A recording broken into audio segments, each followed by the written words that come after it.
What's up, Ranger Nation, Toku Nation, and every nation that is in between? It is me, your boy JB, and we are here today with episode number 10. Sorry that this video is super duper late. I've been meaning to do it all week, but I just never really got around to doing it, you guys. But this is episode number 10 of Donbrothers. So before we jump into it, Ranger Nation, Toku Nation, if you guys are watching this video or any other on the channel and are not subscribed to the channel, then I'm gonna need you guys to do me that big favor and stop taking me out on a date and having me pay for it at the end of it. You guys can do me that favor by one, liking, subscribing, turning on your notifications, sharing the video. So with that, Ranger Nation and Toku Nation, let's go ahead and jump into episode number 10 of Donbrothers, shall we? All right, you guys. So this episode, it was a good episode, and it was a really interesting episode. The way that it opened up. So the episode, it opens up, and we see Oni's sister, right? So she does her manga stuff, right? Her manga, she's a manga artist, right? But we all know from the first few episodes that she's been accused of plagiarism, right? But now she's accepting an award, and I was like, okay, that's very interesting. She's getting an award, and people are praising her for her manga, right? I'm like, okay, that's really interesting. I'm like, how do we get to this point? So then we had the theme song, which once again, I freaking love the theme song. So then, after we came back from the theme song, a few days earlier, we see Oni's sister asking her boss about him turning into Zenkaiger, and he didn't really want to answer her questions, right? So he just basically pushed it off, and just like, she's asking about him transforming. He's like, yeah, don't worry about it. I'm not talking about that, right? So, because of her help in the last battle with, remember, in the last battle that they had, remember that Momotaro was sick and down, right? And remember, she as well as Inu brother, no, it was Saru brother, she as well as Saru brother helped nurse Momotaro back, right? So with that earned her a lot of Kibi points. So with that, she has the opportunity that she has the potential to lead the Donbrothers or make any wish that she wants.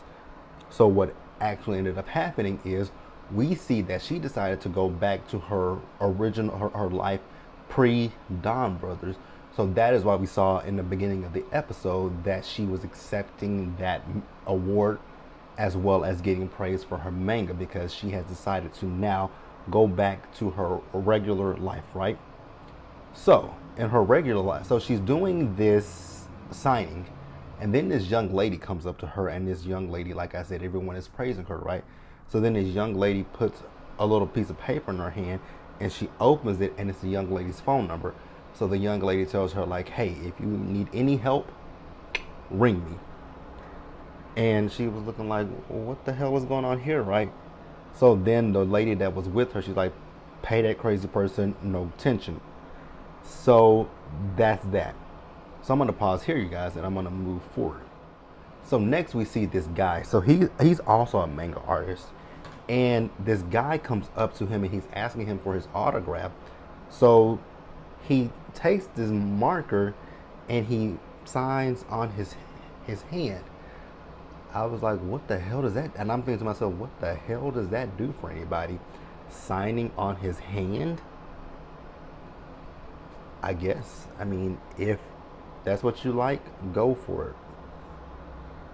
So I guess the guy was, I guess he doesn't like being, because he was reading, so he didn't like the fact that the guy had bothered him.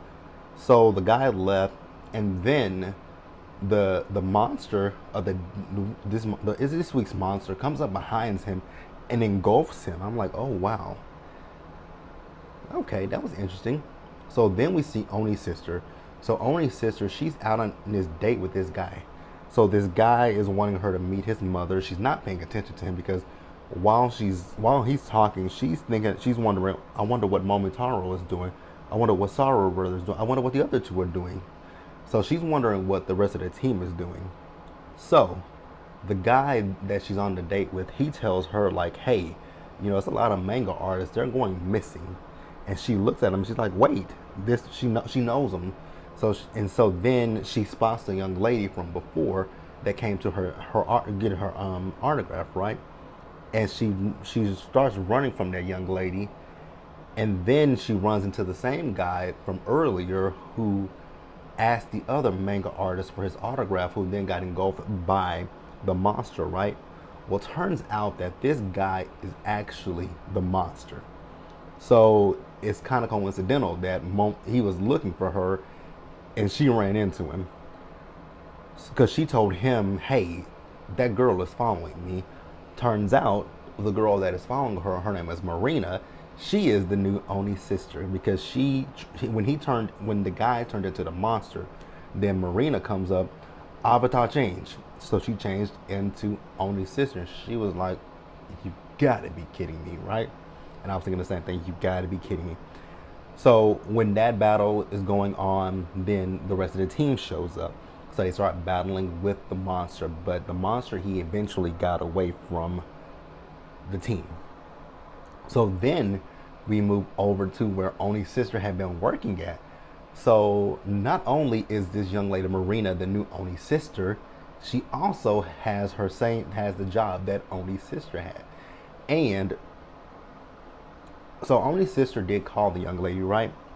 So the reason that she called her is because she wants to follow her and the Donbrothers around. So she's following her. So she's with Saru brother, and Saru brother, he can't be bothered to clean. Then we see her with Momotaro. She has prepared food for Momotaro. Now, also in the same breath, none of the team recognizes the original Oni sister. So I was wondering if this was like a dream sequence, maybe. I was wondering if this was a dream sequence, but what I'm going to do is I'm going to pause here, and I think I'm going to wrap up the episode. All right, you guys. So, remember, in the last episode, remember when Sonoy, when he was in that stance, right? And remember, we saw that bus, and we saw those people on the bus, and then remember, the bus eventually crashed, and we didn't see those people. We no longer saw those people. Well, we see the Cerebrans in this episode, and they're talking about the bus, and they're talking about the people. Because on the news, they're talking about the fact that these people are, in fact, missing, right? So the Cerebrans, they're talking about these bestials. I believe that's how they said it.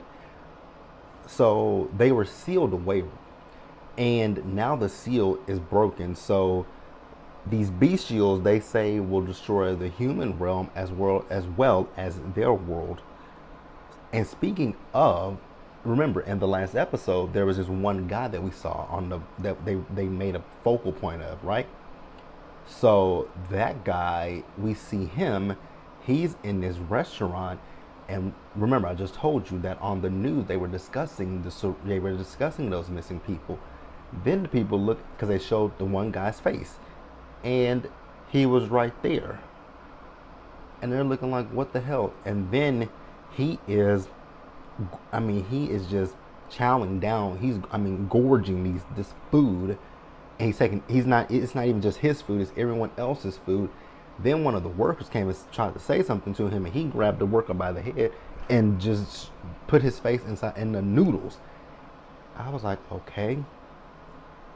And he had these like now it was kind of CGI-ish fangs like in his mouth. So I was like, okay, so the bestial has taken over this guy's body. Okay, cool. So let's move back over to Oni's sister, and I'm almost finished with the episode. But I will say though that the episode was good. It kind of, to me, it just, I would say filler, but it really wasn't filler, I guess. But it was an overall pretty good episode. But Oni's sister, the new Oni's sister, not the one that we know. So Oni's sister, the new one, she and the old Oni's sister, they're out in the city and they're talking. And we find out a little bit, actually before that, when they were at her job, she had a knife and she went and stuck it inside of this picture. And it was a picture of a little girl. It had been raining, so she had her rain boots on and her umbrella, and you can see a rainbow. So we find out that she is now being accused of plagiarism. And I'm like, okay, so it must be something with the Oni sister's suit that I guess anyone who particularly wears Oni sister's color, they're going to be accused of being a plagiarist, right? And I feel the same way, which we still don't know what Sorrow Brothers curse is, right? I say right a lot. I was watching one of my videos. I'm like, you say right a lot. Sorrow Brother, we don't know what his issue is. Inu Brother, he is a wanted criminal. We don't know what Kiji Brothers' issue is. We just know what Oni sister and Inu Brothers' issues are. But like I said, this young lady, she's a photographer, so she's been accused of plagiarism. And I guess like after she's still kind of shook up about being called a plagiarist, that she can't even hold a camera because she shakes. So then the guy that wanted Oni's sister to meet his mother, he shows up. When he showed up, he grabbed her. I'm like, damn, bruh, you've been a little rough with her. So he's getting ready to take her to meet his mother, but then the monster reappears. So Oni's sister, the original Oni's sister, she asks him like, what the hell are you even doing? He says, I'm doing this because I want to be a manga artist, but he's no good at it, right? Well, she tells him you basically have to hone your craft, which is so true. People want things instantaneous. People don't put in the hard work and the effort to get something. People just want things quick, fast, and in a hurry. So Oni's sister, she transforms. She starts to battle with him, but she has her blaster and she starts shaking, so she can't do it. So then Oni's sister, the original Oni's sister, she's wondering if this is her fault, right? If this is her fault because of the fact that she got all those Kibi points and she decided to go back to her original life. So what she did was she went back to her boss, who at one point in the episode pretending like he didn't know who she was. But she says, damn it, you know who I am, don't you? He says, yes. So she tells him she wants to be Oni's sister again. So then we see that he hits delete on the computer and everything is back to the way it was. And she says, Oni, she's like, I'm back. And they're like, why are you introducing yourself? So that's why I was like, is this a dream sequence or something? So they battle. I love the fact that each one of them have a Robotaro form and they all looked amazing. So they eventually destroy the monster, and all the manga artists that had been engulfed by him, as well as him, they were returned back to normal. And that's pretty much the end of the episode. It was a really good episode. I enjoyed it. Let me know what you guys thought about it. Please drop down in the comment section, leave your comments, subscribe to the channel, turn on your notifications, share the video, and until the next time, you guys stay safe, take care of yourselves, wash your hands, wear a mask, socially distance, be blessed, and I'll catch you guys in the next one. Bye.